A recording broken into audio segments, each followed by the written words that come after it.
Frequenta il liceo Tito Livio nella stessa sezione, occupando lo stesso banco dove sedeva Giulia Cecchettin. Possiamo solo immaginare lo sconcerto e il dolore che ha provato la 17enne arbitra di basket padovana quando dagli spalti un tifoso le ha urlato: "Devi fare la stessa fine di quella di Vigonovo". L'uomo che ha pronunciato quelle parole inqualificabili è un cinquantenne di Campo San Piero, papà di un giocatore in campo della squadra dei Gunners Brenta Cittadella. Ora per 5 anni non potrà più mettere piedi in uno stadio o in un palazzetto, non potrà partecipare a nessuna manifestazione sportiva in tutto il territorio nazionale. Daspo di 5 anni, questo è il provvedimento emesso dal questore di Padova dopo le indagini condotte dalla Digos e dalla divisione anticrimine. Quello che è emerso dagli accertamenti svolti dalla Digos e dalla divisione anticrimine che deve far riflettere che il tutto è avvenuto da parte di un genitore che ha usato insulti sessisti nei confronti della ragazzina arbitro, una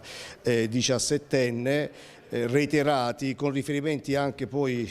ad un fatto, insomma, anche penso così, offendendo la memoria di Giulia Cecchettin, in un contesto quello giovanile dove appunto occorre dare, no, l'esempio del fair play, del rispetto delle regole. Quindi va bene sì educare i genitori, cioè i giovani, i ragazzi, ma credo che bisogna fare anche tanto per educare i genitori e gli adulti. Gli insulti sessisti e le minacce sono state rivolte alla 17enne domenica 3 dicembre mentre arbitrava la partita di pallacanestro Under 17 Silver tra Camin e Gunners Cittadella. Dopo la denuncia presentata in questura dal papà della direttrice di gara, anche lui ex giocatore di basket di Serie A, il tifoso di Campo San Piero, non nuovo purtroppo ad episodi di questo tipo, è stato anche segnalato all'autorità giudiziaria per i reati di minacce e diffamazione aggravati dall'aver agito nei confronti di una minore in un luogo dove si stava svolgendo una manifestazione sportiva. Frequenta la stessa scuola, la stessa sezione, la stessa aula e sicuramente gli accertamenti da Digo stanno proseguendo, perché poi